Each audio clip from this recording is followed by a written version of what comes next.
Terkait informasi lainnya, pemirsa, kasus pencurian dilakukan dua pengamen terekam kamera CCTV terjadi di Stasiun Duri, Jakarta Barat. Dua pelaku membawa kabur tas berisi laptop milik penumpang KRL yang tertinggal di stasiun.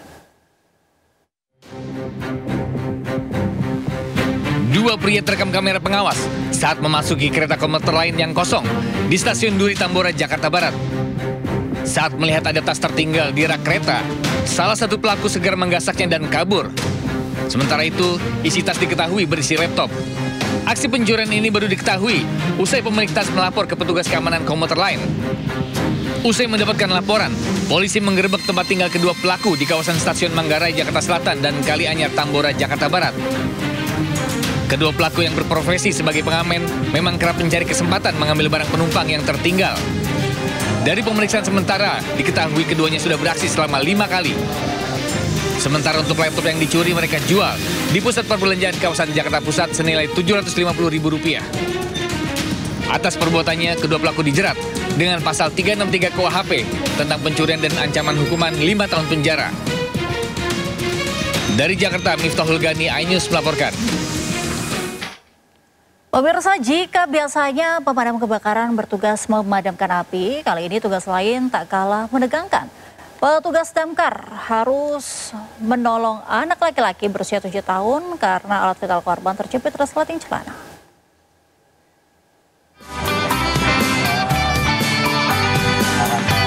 Dengan kesikapan dan ketenangan, petugas damkar berusaha melepaskan resleting yang menjepit alat vital seorang anak laki-laki. Bocah ini datang bersama kedua orang tuanya untuk meminta pertolongan ke petugas damkar. Proses evakuasi dilakukan di kantor dinas pemadam kebakaran di Cilodong, Kota Depok. Selama proses berlangsung, petugas mengalihkan perhatian korban dengan menonton di film di ponsel. Dia mau berangkat sekolah, itu buru-buru habis kencing, dia mau pakai celana, kesangkut semua itu kelaminnya di sleting. Karena berhubung orang tuanya udah mencoba buat ngakalin, nggak bisa karena agak panjang ya, agak dalam. Telepon ke damkar, kita lakukan pertolongan di damkar. Ternyata memang nggak gampang, jadi kita pakai alat juga, pakai tuner juga, gelindam ini kita akalin dikit demi sedikit, lumayan.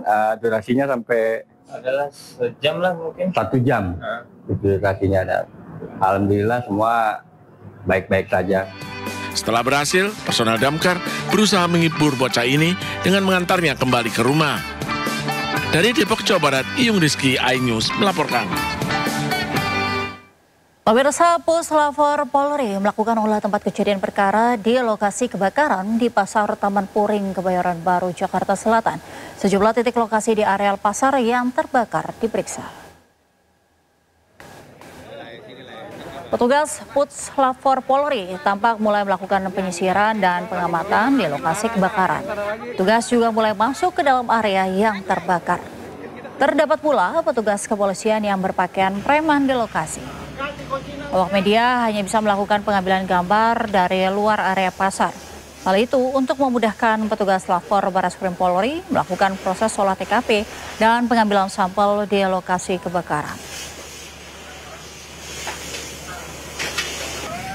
Ya, kegiatan kita hari ini adalah melakukan olah TKP, di mana kita didampingi oleh penyidik dari Polsek Polres. Jadi kegiatannya adalah untuk menentukan penyebab kebakarannya. Jadi sebelum kita menentukan penyebabnya, kita tentukan dulu lokasinya dengan cara orientasi, menentukan titik lokasi api pertama kebakarannya. Nah, dari lokasi api pertama kebakaran tersebut, kita mengambil barang bukti. Itu nanti yang menjadi penyebab kebakarannya. Dah, mungkin. Apa saja yang diambil, Pak? Ada macam-macam. Ada barang, ada kabel-kabel, seperti itu. Ratan listrik yang bisa memungkinkan itu yang menjadi penyebab kebakaran. Kalau dari dugaan awal polisi lapor sendiri, apa nanti yang menjadi penyebab? Nah, apakah listrik? Untuk penyebab pastinya kita belum bisa memastikan karena harus dikonfirm dengan alat yang ada di lab. Pak, tadi namanya proses identifikasi atau apa ya, Pak? Pemeriksaan tingkat kerusakan untuk menentukan penyebabnya. Kira-kira nanti sampel yang diambil nantinya akan berapa lama, Pak? Ya, sekitar seminggu lah. Ya. Oke. Tadi di kios pengecekannya, kios yang diduga jadi kecelakaan? Nah, nanti aja di keterangan selanjutnya. Oke. Pemirsa, kasus korupsi impor gula menjerat Menteri Perdagangan periode 2015 hingga 2016 Tom Lembong memasuki babak baru. Kuasa hukum Tom Lembong mengajukan banding atas putusan pengadilan tipikor yang menjatuhkan vonis kepada kliennya. Tim kuasa hukum telah mengirimkan memori banding atas vonis terhadap Tom Lembong ke Pengadilan Tinggi DKI Jakarta. Tim kuasa hukum meminta Pengadilan Tinggi untuk membatalkan vonis Pengadilan Negeri Jakarta Pusat dan memulihkan harkat serta martabat Tom Lembong. Tim kuasa hukum menilai putusan majelis hakim pada persidangan di Pengadilan Tipikor tidak sesuai dengan fakta hukum yang terungkap selama persidangan. Mereka menegaskan Tom Lembong tidak melakukan penyalahgunaan kewenangan saat menerbitkan izin impor gula pada tahun 2015.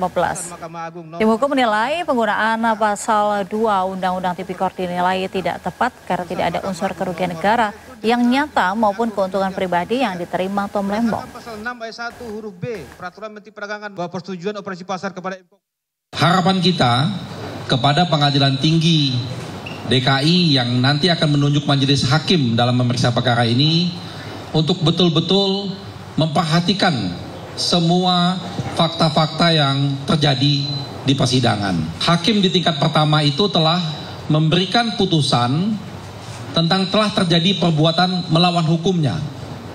Nah, perbuatan melawan hukum ini dijelaskan 1, 2, 3 apa-apa saja. Di perbuatan melawan hukum itu kami jelaskan juga dalam memori banding ini tidak ada mens rea atau niat jahat. Dalam pasal 2 dan pasal 3, karena ini adalah delik material, harus ada unsur kesengajaan, ada dolus di sana. Maka mens rea wajib ada. Kalau tidak ada mens rea, tidak ada perkara ini. Itu juga kami jelaskan di sana. Lalu selanjutnya di bagian ini juga, perbuatan melawan hukum ini juga kami jelaskan dalam memori banding bahwa pemahaman perbuatan melawan hukum itu tidak selalu identik dengan pidana. Dia akan menjadi pidana kalau tadi ada mens rea tadi. Tapi seandainya, nah ini juga seandainya, selalu kami sampaikan di setiap kesempatan, seandainya terjadi ada perbuatan melawan hukum yang dijelaskan pelanggaran yang dilakukan oleh terdakwa dalam hal ini Pak Tom Lembong, itu belum tentu pidana. Karena perbuatan melawan hukum itu ada kaitannya dia administrasi negara, ada kaitannya dia perdata. Nah, tetapi dari semua faktor-faktor yang dijelaskan dalam perbuatan melawan hukum itu bisa kami jawab semua. Jadi memang Pak Tom Lembong ternyata tidak juga salah dalam menggunakan kebijakan.